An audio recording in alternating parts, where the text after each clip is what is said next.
Have you ever been to a place where the water is so clear it seems unreal, reflecting the clouds like the sky itself, where worry and busyness seems to pause before the tranquility of the land and sky, where the hustle and bustle seem to stop to listen to the whisper of nature?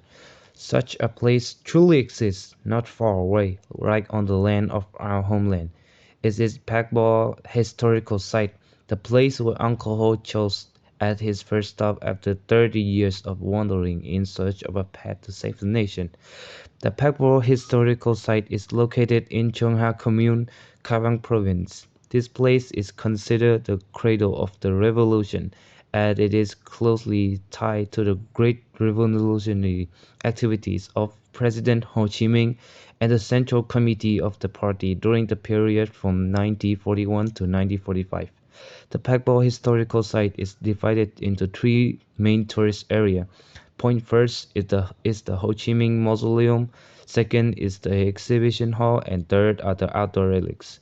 We depart from the school at 6 a.m., filled with excitement as we head toward the relic site, traveling along a winding road, passing through a grove of green trees. We gradually get closer to the relic site. As soon as we arrive at the historical site, the fresh air carries fragrant scents, calm everyone's heart after the long journey. Our first activity upon arriving at the historical site was to a full instance of the temple dedicated to President Ho Chi Minh, expressing our deep gratitude to him. After that, we visited the exhibition hall at the historical site, admiring the artifacts while listening to historical stories. Following the historical timeline brought to life through narration, we felt the past come alive amidst modernity. Each artifact and painting told a moving story of protest, making us even more grateful for what we have and aware of our responsibility. Leaving the memorial house, we began to explore the outdoor relics. To our right is a section of the Lenin stream flowing through the Pakbo village. This stream originates from a foot of limestone mountain range, so its water remains emerald green year-round. Many questions have been raised as to why Uncle Ho chose the land of Pakbo Kabang as the first place to return to his homeland to directly lead the Vietnamese revolutionary movement after 30 years of wandering in search of a path to save the country. Initially, Uncle Ho planned to return to the country because of three directions. The first direction is Lao Cai, the second is Lang Son, and the third is Pakbo Kabang. By the end of 1940, the party central committee have dispatched three comrades, Phùng Trí Kiên, Đặng Văn Cáp, and Hoàng Văn Thụ to Cao to inspect the revolutionary situation, the revolutionary movement in Cao and especially the mountainous terrain of Pakbo. Uncle Ho realized that Cao was a mountainous border of province in the north of a country with a border with China stretching over 333 kilometers. From Cao there were roads and waterways to China, making it very convenient for travel. The rugged, mountainous terrain of Cao in remote areas was difficult for the French colonists to control. Cao borders Hazang to the west, Tuyên Quang to the south, and it bordered Bacan and Lạc Son. And as the revolutionary movement developed, the Viet Minh base expanded and was able to quickly advance westward to Hazang and Tuyên Quang, eastward to Lang Son, and southward to Thái Nguyên. As a real spread the revolutionary movement throughout the provinces of the country. Moreover, during the 1930s and 1940s, the revolutionary movement in Kabang developed strongly, and the people there were quickly enlightened by the revolution and wholeheartedly responded to it.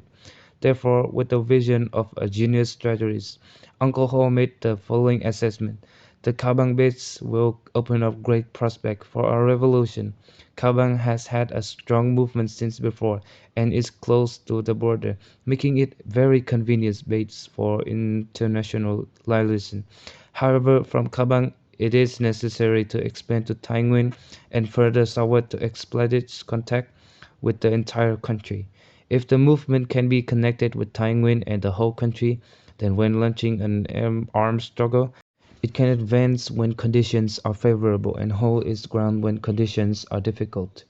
Based on this important assessment, leader Nguyen Ai Quoc decided to choose Pakbo Cao Bang as the first place to return to homeland and directly lead the Vietnamese revolutionary movement after 30 years of wandering in search of a way to save the country.